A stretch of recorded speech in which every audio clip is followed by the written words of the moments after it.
मंत्र योग से, आज्ञा चक्र के भेदन से सब कामनाएं, अभिलाषाएं पूर्ण होती है। देखो भाई, ओम नाम का सबसे बड़ा मंत्र है। ओम के अंदर 3 मात्राएं अ, उ और म, ये 3 होते हैं।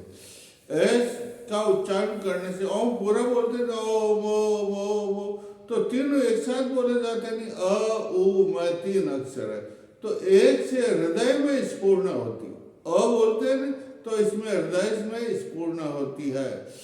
ऊ से भेदन होता है। इस चक्र का क्या होता है? भेदन होता है। और मैं से नाद सिद्ध होता है। मैं से क्या सिद्ध होता है? नाद सिद्ध होता है। और अर्धमात्रा और होती है इसकी, अर्धमात्रा से निश्चयात्मक जो का ज्ञान होता है। इसमें जो है तारतम्य होता है। जब उच्चारण करते हैं तो तेल की धारा की तरह तारतम्य होता है। ये तारतम्य ऐसा होता है भाई, जैसे कांसे की घंटे की धनी लगाए तो धीरे धीरे सब जगह फैलती है और सूक्ष्म रूप धारण कर लेती है। उसी प्रकार ओम ध्वनि करते हैं तो धीरे धीरे ये सब शरीर में अपने फैलती है और इसको चेतन कर देती है। और जो विधिवत ओम का उच्चारण करता है उसके मन की ये भेदन हो जाता है। कौन सा? आज्ञा चक्र का भेदन हो जाता है। और साधक की जितनी इच्छाएं, जितनी कामनाएं, जितना मनोरथ, वो सब पूर्ण हो जाता है। वही इसलिए कहते हैं कि जो शिव है नहीं, वो सर्वात्मक है। सर्व शक्तियां शिव में, कुंडी माता में, और शिव में सर्व शक्तियां है। जिस प्रकार ऐसी ओम में भी, किसमें? ओम में भी सर्व शक्तियां। कौन सी शक्तियां? आधिदेविक शक्ति, भौतिक शक्ति, भौतिक इच्छाएं पूर्ण होती है, दैविक इच्छाएं पूर्ण होती है। और अध्यात्म किसमें? लगन परमात्मा में लग जाती है, आध्यात्म इच्छाएं पूर्ण होती है। और 3 अवस्थाएं कही जाती है योग शास्त्र में। पहली है जागृत, दूसरी है सुषुप्ति, दूसरी है स्वप्न और तीसरी है सुषुप्ति। और ये 3 ही देवता हैं इसमें, विष्णु और ब्रह्मा, और तीसरे तो शिव है ही। इनकी साधना करने से देखो सब जो है ये जागृत हो जाता है। और चौथी अर्धमात्रा है, जिसे जो तुरीय अवस्था कहते हैं। क्या कहते हैं? तुरीय अवस्था कहते हैं। जागृत अवस्था में तो जो है ब्रह्मा की आराधना की जाती है, और जो है स्वप्न अवस्था में विष्णु की आराधना की जाती है, और सुषुप्ति के अंदर शिव की आराधना की जाती है। इनकी आराधना करने से ही हमारा ये आज्ञा चक्र जागृत हो जाता है। आज्ञा चक्र को जागृत करने के लिए अनेक प्रकार के मंत्र हैं। उन मंत्रों की हमें साधना करनी पड़ती है। तारतम्य है भाई इसमें। क्या है? तारतम्य की तरह, जिस प्रकार तेल की धारा होती है, धारा को छोड़ते हैं तो बराबर चलती है, उसी प्रकार मंत्रों की धारा, किसकी धारा? मंत्र की धारा भी बराबर चलती रहनी चाहिए। शुद्ध होकर के, आसन पर बैठ करके, ये हमारा बिल्कुल सीधा 90 डिग्री का जो है लंब होना चाहिए। ये जो है लगा देना चाहिए ये मुद्रिका, और फिर आप जपते रहो ओम ओम। और ओम नहीं तो सोम जपो। क्या जपो? इसका जो सबसे बड़ा मंत्र है सोहम। क्या मंत्र है? सोहम सोहम। सोहम जपने से भी ये जो है क्या है? सोहम का मतलब क्या? जो तू है वो मैं हूं। या जो वायु मंत्र है, शरीर बिल्कुल हल्का हो जाता है, सिद्धि प्राप्त होती। कौन सी सिद्धि प्राप्त होती है? सिद्धि प्राप्त होती है आकाश में विचरण करते थे पहले योगेश्वर, और बड़े बड़े पहाड़ों को उठा करके इधर की यति कहते थे उनको। क्या कहते थे? यति बड़े बड़े पहाड़ों को सिद्धि से उठा करके इधर ले उधर ले जाते थे।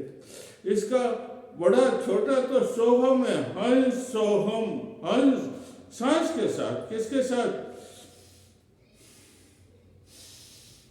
ऊपर खींचे तो हंस, नीचे सोहम। तो इस प्रकार ये मंत्र का उच्चारण करना चाहिए भाई। इसका बड़ा मंत्र है, यह तो छोटा है, बीज मंत्र है, लेकिन इसका बड़ा मंत्र है ओम हंस, ओम परपत अर्पयामी, ओम फट, ओम हंस, ओम परमपत अर्पयामी, ओम फट, ओम। इस पर ठीक आप बैठ जाइए, स्नान करना भाई, शुद्ध, बिल्कुल शुद्ध होना है।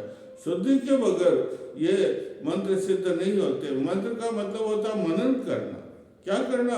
आप जो मंत्र बोलते हैं वो अपने देवता के पास जाते हैं, जिस देवता का मंत्र बोलते हैं देवता के पास जाता है, फिर वापस लौट करके आता, आपके शरीर में व्याप्त हो जाता, आपका कर्ण कर्ण उस देवता से युक्त हो जाता है, आपका शरीर दीप्यमान हो जाता है, आपका शरीर प्रतिभावान आप हो जाते हैं।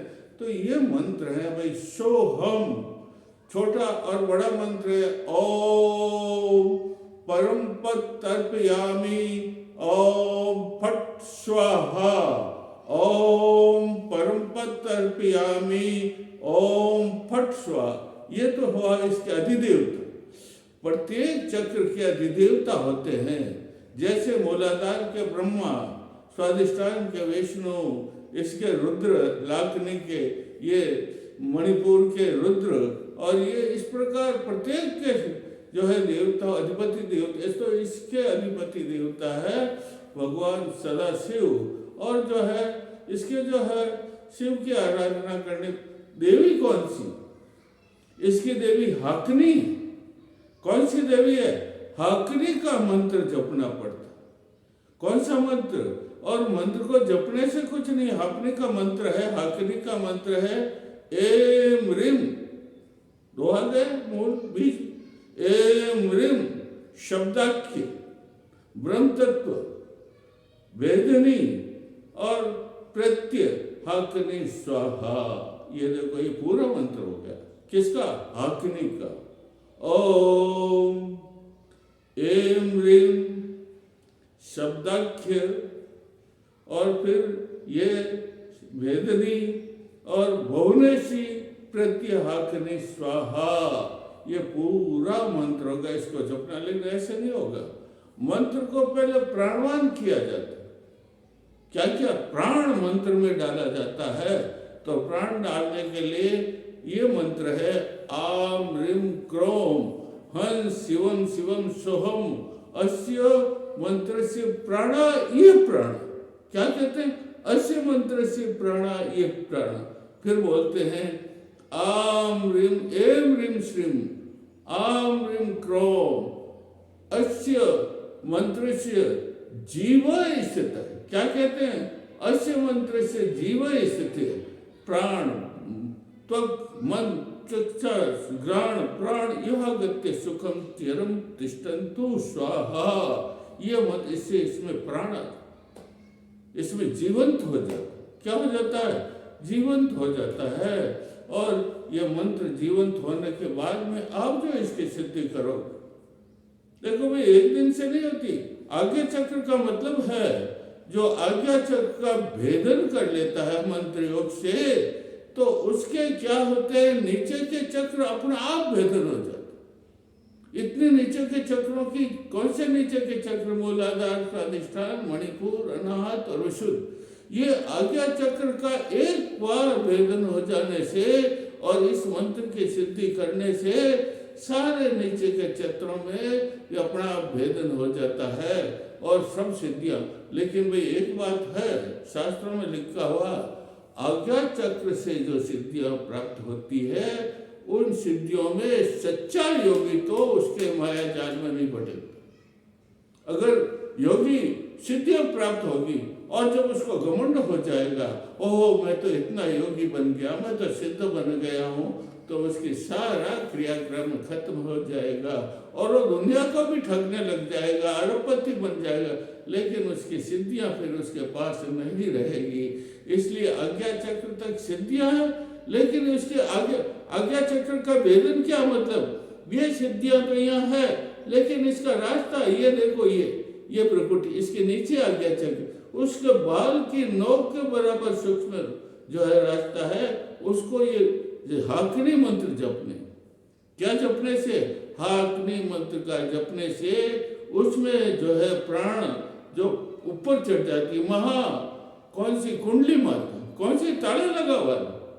जब तक आज्ञा चक्र का ताला नहीं खुलेगा, विजन की मार्ग जब तक नहीं खुलेंगे, तब तक सहस्रार में पहुंच सकोगे क्या?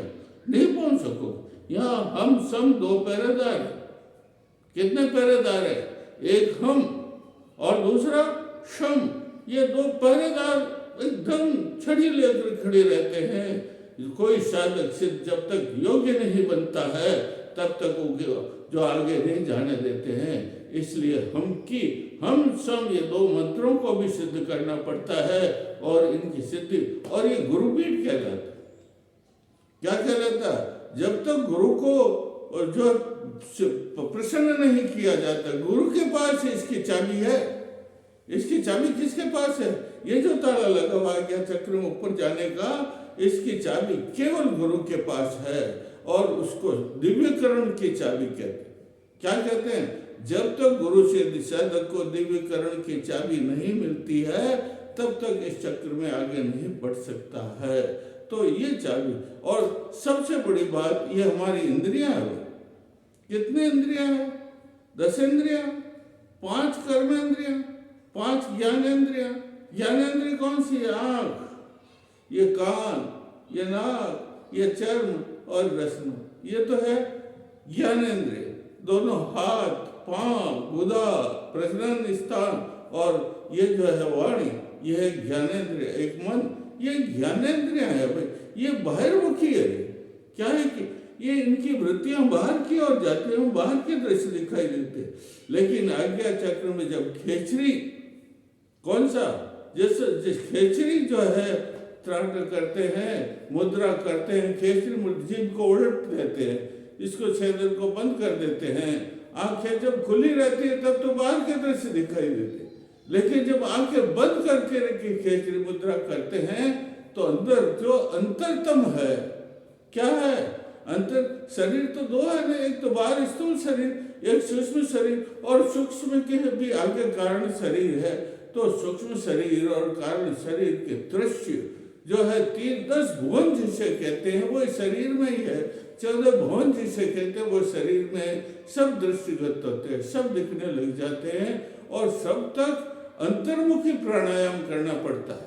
क्या, कौन सा प्राणायाम करना पड़ता है? अंतर्मुखी प्राणायाम। ऐसे बढ़ जाओ 3 समय। कितने समय?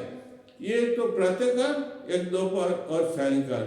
ये 3 समय ऐसा होता है जिसमें ईड़ा पिंगला की जो है श्वास जो चलते हैं बंद हो जाते हैं और सुषुम्ना में सांस चलता है। किसमें चलता है? सुषुम्ना में।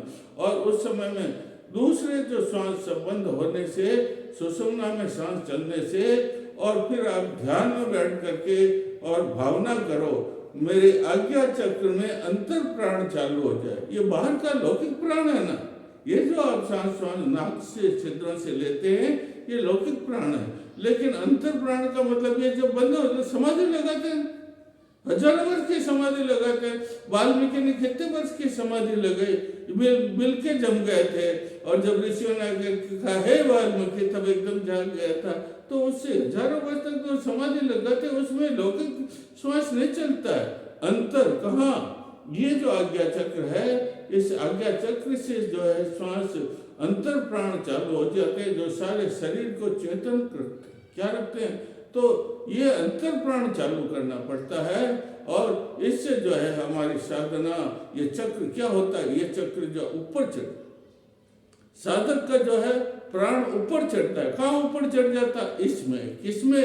ये सहस्रार, ये ब्रह्मरंध्र है। आज्ञा चक्र के ऊपर तो ब्रह्मरंध्र है ना, जिसे सहस्रार कहते हैं ना। इसमें भी कल मैं बताऊंगा 8-10 चक्र है, उन चक्र का वर्णन मैं कल करूंगा और बहुत से मंत्र बताऊंगा मैं आपको। बोलिए कुंडली माता की जय हो।